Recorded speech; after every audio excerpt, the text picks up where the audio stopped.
Okay, welcome back. This is Jason Wilcox with another segment of Cannabis in Canada. This time I'm coming to you from another legal exemptee home and a person who happens to be curing their cannabis and who cures it in the same method I have and I displayed I think last year on my channel. And I should say our channel at this time because Cannabis in Canada has exploded into a team effort now of a host of people. So, however, online there's been a lot of questions about curing and about smoking cannabis around plants. Now, as far as the carbon monoxide and the smoke coming into around the vegetative plants or any plants, I tell you now, my friend who went and brought this plant out for the purpose of this film, the environmental stress that it's going through now is nothing compared to the little bit of smoke it's getting from this. So those of you who want to continue about my co-host stays. It's not going to go anywhere. That's just something that's I understand that you guys may think smoking is bad around it. I think smoking in an enclosed room for too long a period is not a smart thing to do, but whatever. So let's get into the curing. Now, I've talked about what it takes to cure. Now, you got a lot of people have asked online, should it be dry, whatever. I'm going to show you, this is already in stage 2 of curing. When I talk about burping the jars, they're once every hour, so I'm not going to open every one of these jars as demonstrators. I'll use one of these ones with a longer stalk to show you. I'm going to ask my partner to zoom in. Now, this is pulled out. Zoom in here. And this here does not snap. This is what matters. You're not hearing a snap. Okay, I'm able to bend this. It's supposed to snap when it's done.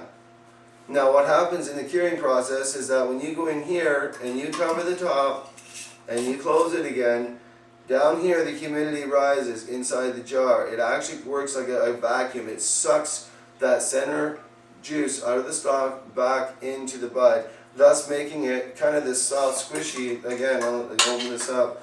You get this soft squishy feeling. You can see here if my partner zooms in, I can squish this down and get a flat surface and make it sticky. Okay, that's a perfect cure happening. This is beautiful. I mean, this is how you cure your cannabis. And it don't matter whether it's small jars, big jars, glass jars. This is important. Don't do it in plastic, and don't do it in Tupperware either. It's not suggested.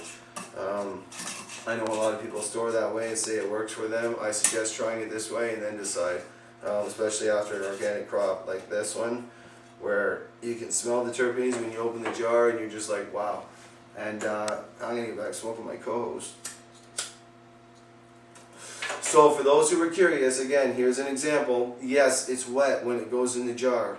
You have to burp the jar. Burping meaning taking the jar, unscrewing the lid, taking it off. Okay, putting your bud out on a screen if you have to, or on a table, whatever, with newspaper for a little while, for a couple hours, until it's crisp on the outside again. Put it back in the jar, close the lid, allow that suction action that I was talking about to pull it back out until you get that sponginess you're looking for. Now, this being said, people have been upset because they've ruined some of their crops trying to cure, while others have been happy because they've learned a new process. And they've learned a new process of curing. So that being said, it's important to know if you choose to try and cure and you're using your wet stock like that, and you go ahead and stone out and or medicate out, whatever you want to call it, and wait 24 hours, it's not the people trying to teach you how to cure, it's your lack of teaching, of listening to the teacher. What I'm trying to tell you now, if you mess around with curing when it's wet, you need to pay attention. Any good vigilant cultivator is already vigilant because they do it with their plants. So of course they're going to do it with their final product. Problem is, this takes an extra week of your time to an extra month of your time, up to 6 months more of your time, depending on how long you want to cure. Think about tobacco. They're cured in bales for at least a year or more. Okay, something to think about. Sometimes up to 10 years, depending on the brand of tobacco. So it's very much so the same concept. All being said, how are we doing for time? We're at 5 minutes. Okay. So again, mason jars only. If you get these, replace your tops each time. You can see here, I'll ask that gets zoomed in on. I'm not going to open them up. Actually, I'll just show the bud. probably getting mad at me for this, but you can zoom in on that. You can see the nice bud. There's no problems with this. You can tell it just by looking at it. Beautiful trichome development and excellent. And that's what's good about having the camera. We're hoping that the lighting will reflect this nice, and you can just see the trichome development there, and that's what it also comes down to.